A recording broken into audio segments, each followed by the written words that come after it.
Ang video na ito ay magpapakita ng 10 bagay na hindi mo dapat i-search sa Google. Ito ay nakakakilabot, nakakadiri, mga pangyayaring hindi mo gugustuhin mapanood o makita. Number 10. Blue waffles. Ito ay isang uri ng STD o sexually transmitted disease. At ang blue waffles ay karaniwang sa mga babae umaatake. Maaari rin itong umatake sa mga lalaki, sa kanilang mga sexual organ o ari. Di natin ito pwedeng pakita dahil di tayo papayagan ni Sir YouTube. Kung gusto mo ikaw na mismo mag-search kung may lakas ka ng loob. Number 9. Ascariasis. Ito ay isang uri ng parasitikong nematode o roundworms na malapasta ng spaghetti, kadiri. Ito ay karaniwang tumatama sa Southeast Asia.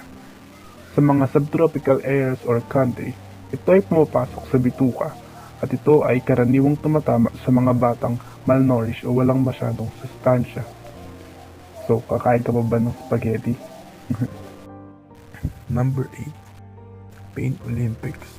Ito naman ay video kung saan makikita na ang isang lalaki ay pinuputol ang kanyang ari gamit ang isang kutsilyo. Ang Pain Olympics ay isang uri ng paligsahan sa internet na sinusukat kung gaano kakatagal o gaano kasakit ang kaya mong indahin. At ang pinakatumatak sa mga manonood dito ay isang lalaking pinuputol ang kanyang ari. Ikaw ba? Puputulin mo ba ang inyong ari para sa isang paligsahang tulad nito? Number 7. Goatsy Girl. Ito naman ay nagpapakita ng isang babae na nilalabasan ng puting likido sa kanyang puwetan. Mali kung iniisip mong ito ay likido galing sa lalaki o tinatawag na sperm. Ito ay pagkasira o pagkapunit ng isang parte ng likodan o puwetan at tinatawag na rectum.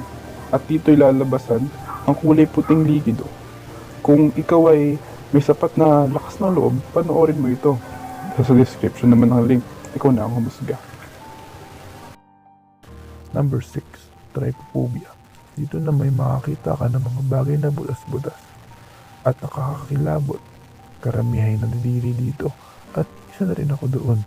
Ayon sa pinakapopular na teorya ukol dito, ang mga taong nakakaramdam daw nito ay may phobia sa mga butas, maliit o malaki. Kaya huwag kang mag-alala, hindi lang ikaw ang nakakaramdam ng phobia ito. Next. Number 5. Carablus. Nakakaalas ka ba ng kuto? Oo, makati ang mga ito at nakakairita. Isa itong uri ng parasitiko na sumisipsip sa ating dugo. Ang Carablus naman ay isang uri din ng kuto o parasitiko na tumitira naman sa ating mga maselang pate o pubic areas. Ito'y sumisipsip ng dugo at sobrang dami o mabilis dumami. Hindi lang ito tumitira sa ating pubic area, lumilipat din ito sa mga bubuhok na parte ng katawan, tulad ng pilik mata at kilay. Number 4. Phone Japan. Ito naman ay video na nagpapakita ng isang babaeng sumusuka. Hindi lang basta sumusuka. Sumusuka ang babae sa isang pambunganga ng isang babae.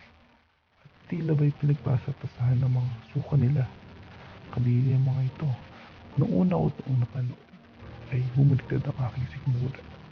Mag-iwan ako ng link sa baba at ikaw na lang ang bahalang humusga. Number 3. 2 Girls, 1 Cup. Isa ito sa mga hindi ko i-recommend ng panoorin o isearch nyo sa Google. Dahil noong una ko itong pinanood ay bumaliktad ang aking sikmura. Nawalan ako ng ganang kumain. At ang video ito ay nagpapakita ng mga babae na kumakain ng sarili nilang dumi.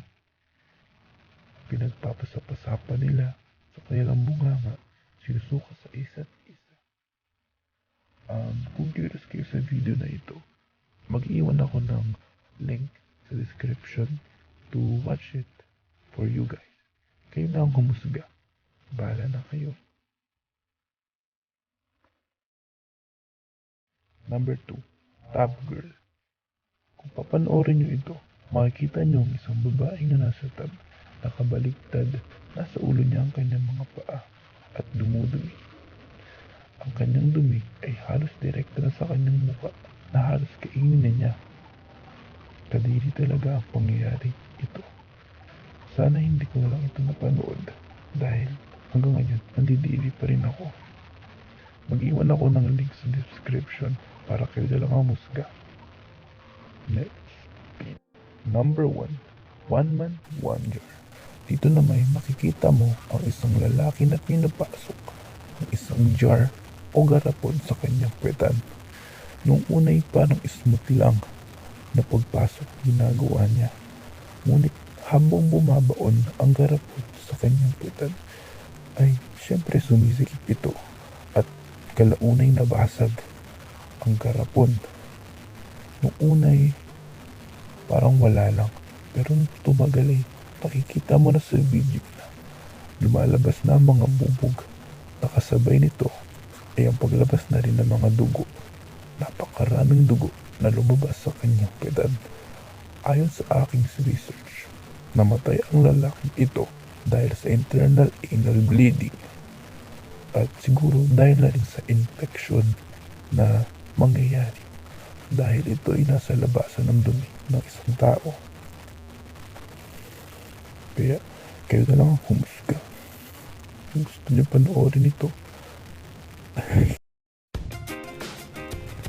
So guys, may tabang ba kayong panoorin ng mga ito? Kung kayo curious at gusto niyo itong makita, sa description below lang ang mga links ng ating mga furniture ngayong araw. So dito nagtatapos ang video natin ito. Kung nagustuhan niyo ang ating video, huwag kalimutang mag-like, comment, subscribe, and hit the notification bell for more information at lagi kang updated sa ating channel. See you sa next time guys. Bye.